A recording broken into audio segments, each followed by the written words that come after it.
France Bleu.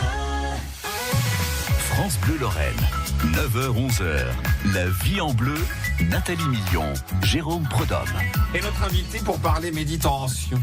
De pleine conscience. De pleine conscience. Voilà, il faut aller jusqu'au bout. Valérie Marchand, qui est docteur en pharmacie et formatrice en méditation de pleine conscience. Alors moi, j'ai fait une petite expérience. C'est formidable, Internet. J'ai tapé sur Internet méditation de pleine conscience. Alors, à mon avis, c'est un truc très à la mode et qui marche pour tout. On vous dit que pour l'obésité, la dépression, la concentration, pour les enfants, les petits, les grands, les malades, les personnes âgées, c'est miraculeux. Alors, on va essayer d'en savoir un petit peu plus avec vous, Valérie Marchand. Déjà, première question, méditation de pleine conscience, c'est quoi ? Bonjour. La méditation de pleine conscience, en fait, c'est on pourrait appeler ça pratique de l'attention, de la concentration. C'est-à-dire qu'on va apprendre à s'arrêter un instant, pas forcément long, et à se concentrer sur nos sensations corporelles, auxquelles on ne fait pas attention, puisqu'en général, on est dans notre tête. On est dans nos pensées, dans nos ruminations. Et là, on va descendre notre centre de gravité, habiter notre corps complètement, et juste faire attention à nos sensations corporelles. Et ça va déclencher plein de choses dans notre cerveau, avec la pratique régulière, qui vont être source de bien-être, et même de santé. Alors, est-ce que ça a quelque chose à voir avec la méditation tout court ? Parce que moi, quand on parle de méditation, je pense à religion, bouddhisme, quelque chose qui est assez éloigné de ma culture. Tout à fait. C'est Jon Kabat-Zinn, un chercheur en biologie moléculaire américain, qui a découvert la méditation Vipassana, qui est tout à fait une méditation bouddhiste.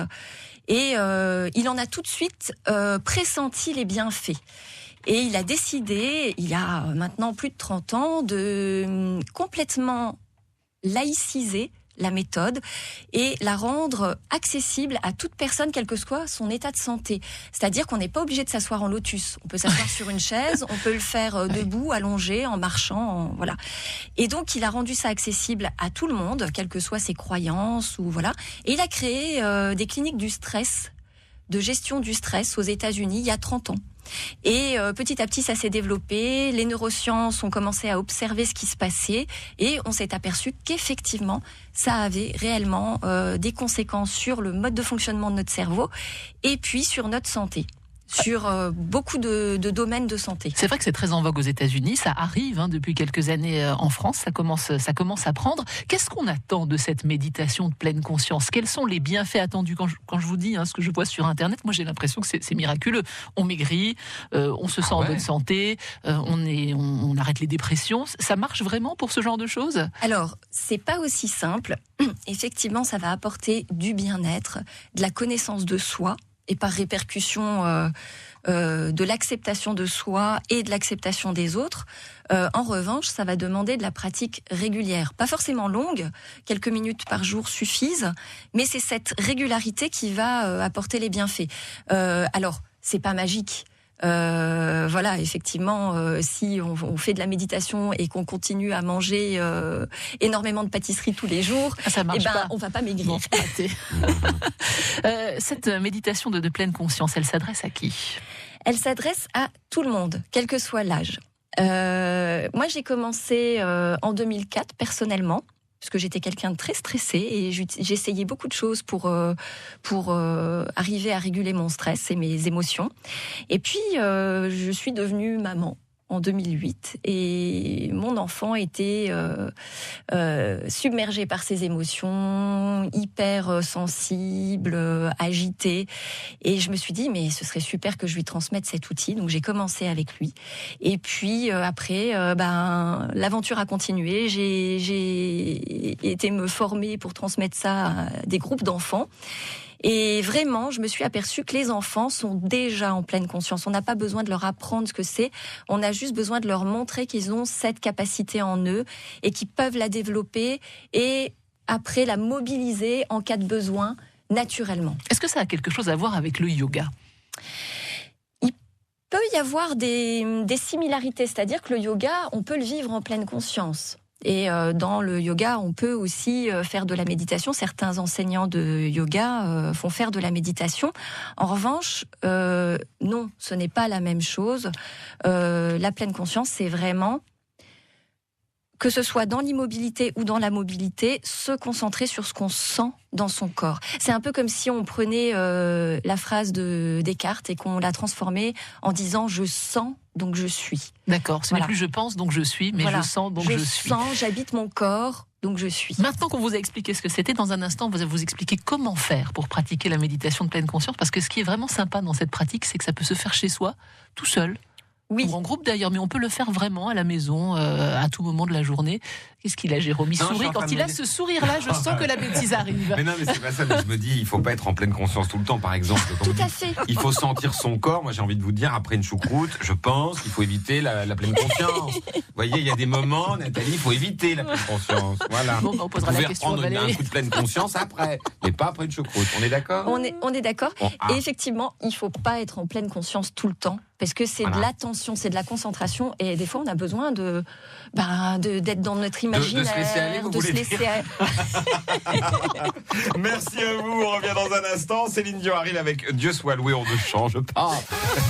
France Bleu Lorraine, 9h-11h, la vie en bleu, Nathalie Million, Jérôme Prodhomme. La méditation en pleine conscience, on vous en parle avec une spécialiste lorraine en l'occurrence. Oui, elle s'appelle Valérie Marchand, elle est docteure en pharmacie et formatrice en méditation de pleine conscience. Donc on a déjà appris que la méditation de pleine conscience, ce n'était pas une méditation religieuse, ça venait de là, mais qu'aujourd'hui c'est une méditation laïque pour tout le monde et avec de nombreux bienfaits attendus. Si vous voulez témoigner d'ailleurs, si vous pratiquez, si vous avez des questions, 03 83 36 20 20. Comment on fait concrètement, Valérie, pour se lancer dans la méditation de pleine conscience ? Eh ben alors c'est facile, parce que actuellement on a accès à beaucoup d'outils, ne serait-ce que par nos smartphones. Il y a des applications maintenant sur téléphone pour méditer quelques minutes par jour. C'est compatible téléphone et méditation ? Tout à fait. Mais tout ça, ce sont des outils. D'accord. Après, ça dépend comment on les utilise. D'accord. En tout cas, effectivement, les applications qu'on peut trouver sur les téléphones peuvent être très utiles pour commencer. En tout cas, quand on veut commencer chez soi, il existe des livres, des sites internet, des applications, des CD. Avant de rentrer dans le concret, parce que vous allez nous expliquer comment on fait, si j'ai bien compris, en quelques mots, est-ce qu'il faut par exemple le faire quand on est malade, quand on souffre quelque part? Parce que, si j'ai bien compris, on doit ressentir son corps. Moi, quand je me concentre sur ma douleur, j'ai encore plus mal. Alors, on peut le faire, effectivement, et ça a été découvert lors d'études, effectivement. En moyenne, les gens qui font de la pleine conscience lors de douleurs voient leur douleur diminuer.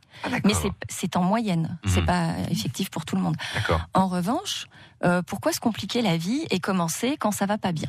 Oui, c'est vrai. Autant commencer quand ça va bien, le faire de façon ludique et agréable. De toute façon, les connexions neuronales se mettent en place, ce qui fait que l'outil est présent et que on apprend sur du facile. Apprendre à méditer sur sa respiration, c'est plus facile que d'apprendre à méditer sur sa douleur. Et quand la douleur arrive, effectivement, l'outil est déjà en nous et naturellement, on va vivre cette douleur en pleine conscience et ça va avoir des effets, mais il faudra avoir pratiqué effectivement, avoir une régularité pour que ce soit mis en place. Bon, je vais enfoncer quelques portes ouvertes. Moi, j'imagine que la méditation de pleine conscience, c'est je m'assois, vous m'avez dit pas forcément en lotus, dans un endroit calme, je respire lentement, j'arrête toutes mes pensées. Et là, alors soit je m'endors. Est-ce que j'ai pensé à acheter le truc au gamin? C'est comme ça? Alors merci. Effectivement, c'est ce que tout le monde, enfin pas tout le monde, mais beaucoup de gens perçoivent de la méditation de pleine conscience, et c'est pas du tout ça. Déjà, on peut pas arrêter de penser. Notre cerveau est en partie fait pour ça. C'est comme si on demandait à notre estomac d'arrêter de fabriquer de l'acide pour la digestion. Non, notre cerveau, il est fait pour penser. Après, on apprend à ne pas se laisser entraîner par les pensées, à ne pas croire qu'elles sont la vérité. Et puis, on va avoir le flux des pensées qui va ralentir. Et on va retrouver la pensée outil, c'est-à-dire la pensée créative, parce qu'on va faire de la place, plutôt que d'avoir plein de ruminations et de se concentrer sur tout ce qui va pas bien, ou sur la peur du futur, ou les choses du passé qui n'existent plus. On va être là, maintenant, et on va laisser place aux idées. Il y a quelque chose avec la respiration quand même, si j'ai bien Alors compris. on ne la ralentit pas. Oui. On apprend à l'accepter, à l'observer, à la sentir telle qu'elle est. C'est-à-dire que c'est pas pour rien qu'on choisit la respiration, puisque elle est automatique, mais on peut aussi la modifier. Mais on va apprendre à ne pas vouloir la modifier, à l'observer telle qu'elle est, et c'est cette part-là qui va mettre en place en nous la notion d'acceptation et d'accueil. Alors, pardon d'être omnibulé par les régimes, mais on va arriver dans la belle saison. Comment est-ce que cette méditation de pleine conscience peut m'aider à réduire mes envies de nourriture ou de cigarettes ou d'alcool, parce que ça marche pour les addictions. Oui, ça marche pour les addictions. Ça marche pour la clope. Oui, tout à fait. Mais alors, sur l'alimentation, effectivement, on peut apprendre à ne plus manger en mode automatique. On sort du pilote automatique, on s'arrête et déjà on regarde ce qu'on va manger, on sent ce qu'on va manger, on touche. Si on peut, on va pas forcément mettre les doigts dans la soupe, mais voilà, si c'est un biscuit, on va le toucher, l'observer, sentir son odeur. Et pas le manger. Et si, on va le manger, mais avec plaisir. Alors, j'ai quand même une sorte de conviction personnelle, c'est que dans le petit gâteau qu'on va déguster, le plus toxique, c'est quand même la culpabilité. Ah oui, d'accord. Voilà. Et si on le mange avec plaisir et avec conscience, on aura peut-être envie d'en manger moins. Bon, on va pas vous laisser au milieu du gué. Et en tout cas, on va prendre le temps. Dans un instant, on va parler de ce livre qui vient de paraître aux éditions Marabout, Happy Méditation, une année d'exercice et de jeu de pleine conscience avec les enfants. Moi, j'ai pas d'enfants sous la main, mais j'ai Jérôme. Tu vas voir. Mais c'est aussi pour les parents. Donc les parents, ce sont des adultes. En tout cas, moi, je suis très fier de ce livre parce que c'est encore une Lorraine, une Nancéienne, et c'est important de le dire, qui sort ce genre d'informations après Émile Coué. C'est dans une belle lignée. C'est plutôt bien. On peut faire honneur à Nancy comme ça. France Bleu Lorraine, 9h-11h. La vie en bleu, 03 83 36 20 20. On continue à parler méditation en pleine conscience. Oui, avec Valérie Marchand, docteur en pharmacie et formatrice en méditation de pleine conscience. Alors, on a compris que c'est un outil de bien-être et de santé, finalement, cette méditation de pleine conscience. Vous sortez un livre qui s'appelle Happy Méditation, une année d'exercice et de jeu de pleine conscience avec les enfants aux éditions Marabout. Ça veut dire que on peut avoir une approche ludique et familiale de cet outil ?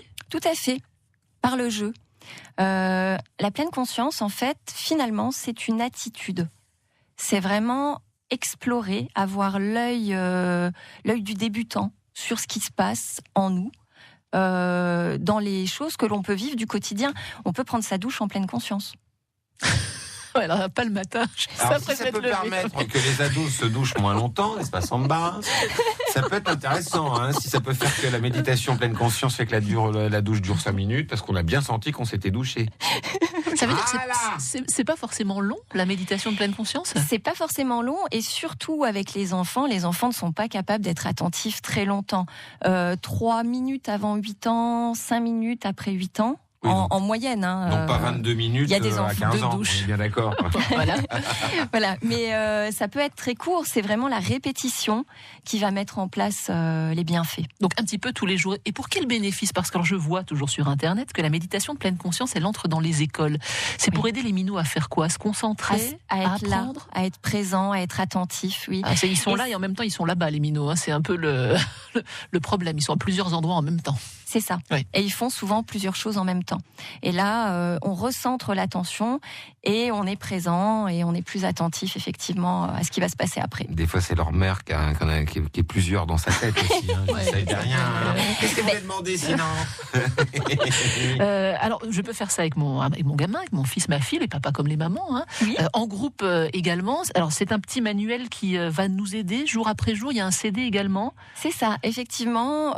Il y a un CD pour aider à mettre les choses en route, parce qu'on ne sait pas forcément comment parler, comment dire les choses. Et puis, ça accompagne les parents ou les éducateurs ou les enseignants qui souhaitent le faire, parce qu'il y a des astuces dans le livre pour le faire avec un groupe. Mais ça va vraiment accompagner pas à pas.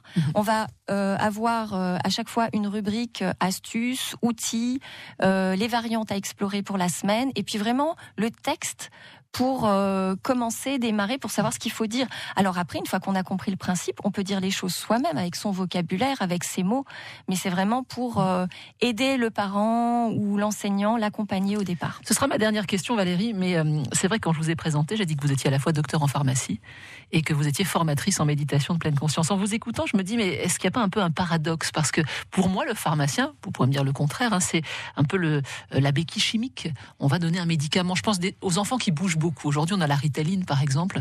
On donne un médicament aux enfants pour les calmer, les aider à se concentrer. Et de l'autre côté, vous avez cette pratique de méditation de pleine conscience. Ça va ensemble ou c'est contradictoire? Oui, ça va ensemble. Ça fait partie des outils qu'on peut utiliser.